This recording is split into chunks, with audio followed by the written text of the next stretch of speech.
Hey there, Susan Joseph checking in. This is just kind of a short video, but this is always something I really like buyers to be aware of because, when you go out there to purchase a home, you think of your down payment and maybe your closing costs, but you tend to forget a lot of the other extra costs that are associated with buying a home, and you really need to know them so that you're not overwhelmed when you actually do go into contract. So, just going to cover a couple of extra costs to be aware of when you're out there purchasing a property, whether it's an investment, vacation, second home, first home. Extra fees such as taxes and other additional costs could surprise you with unwanted financial nightmares on closing day if you're not informed and prepared. So we're going to cover a few of them now, but also something to keep in mind. Try to get a copy of your of your settlement statement, if you will, 24 hours prior to your closing, so that you're not sitting at that table in front of the sellers gravely concerned about some of the figures in front of you and too intimidated to ask about them. Or maybe you don't have a check for the right amount, or so always try to get a copy of your settlement statement 24 hours prior to closing if at all possible. Appraisal fee. Most lenders today are requiring that you pay for an appraisal up front when you purchase a property. So you buy a property, you go into contract, you get through your home inspections, now it has to be appraised, assuming that everything up till now has gone okay. So if an appraisal fee will vary from about 175 to 300.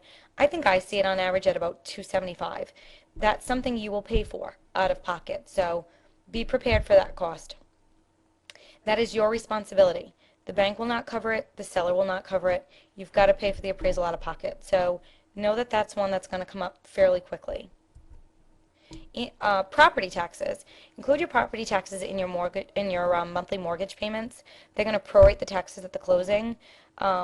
But know that whatever the taxes are per year, divide that by 12 and roll that into your figure. But when you sit at the closing table, you may have to pay some of those taxes up front. So just be aware that that may come up at that closing table.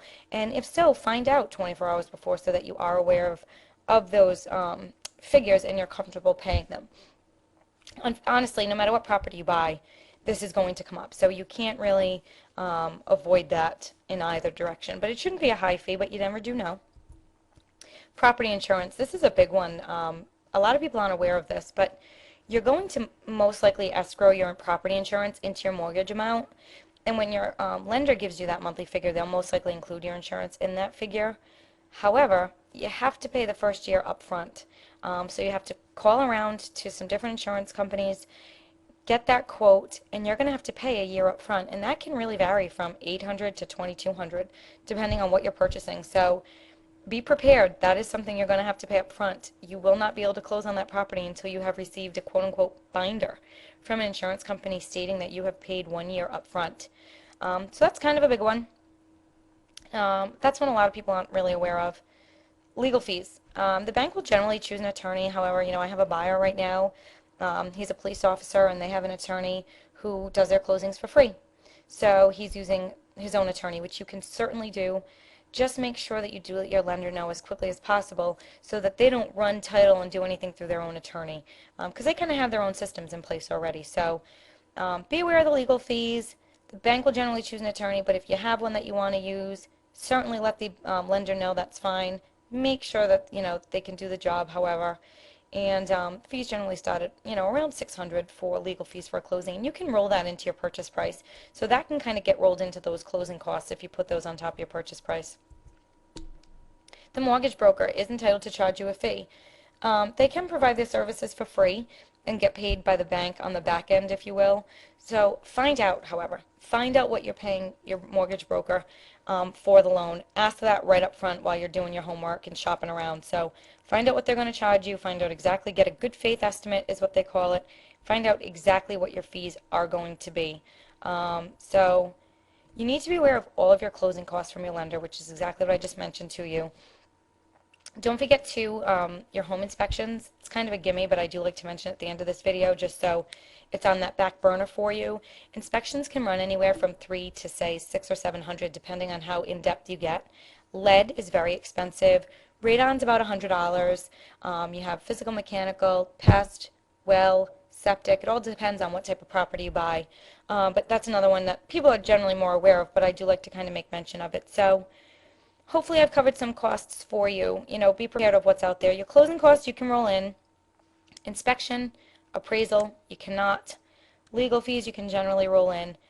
Um, Insurance you cannot roll in initially. So be prepared that, you know, you may think you're doing 100% financing or only 3% down, but there are certainly other costs that are going to come up throughout this process. But, you know, keep in mind, this is a phenomenal investment. It's a great step forward in building your own equity. It's certainly worth the sacrifices you may have to make today to purchase this house. So kind of keep all of that in mind as you go forward. Don't be overwhelmed by it. You know, if you have any questions on any of these fees or anything that we've covered in this video or any other video, I want you to, you know, feel free to give me a call, 401-678-0576. You can always email me, susanjoseph at remax or cox.net. I'd be happy to email, you know, respond to your questions as best I can and help you through this process. So again, I look forward to hearing from you. Always feel free to reach out to me. Leave your comments below if you would, good, bad, or indifferent. And we're going to leave it here for today, but I wish you the best of luck. Buying a home is an extremely fun process and, you know, very exciting, but you certainly need to be educated. So until next time, be well.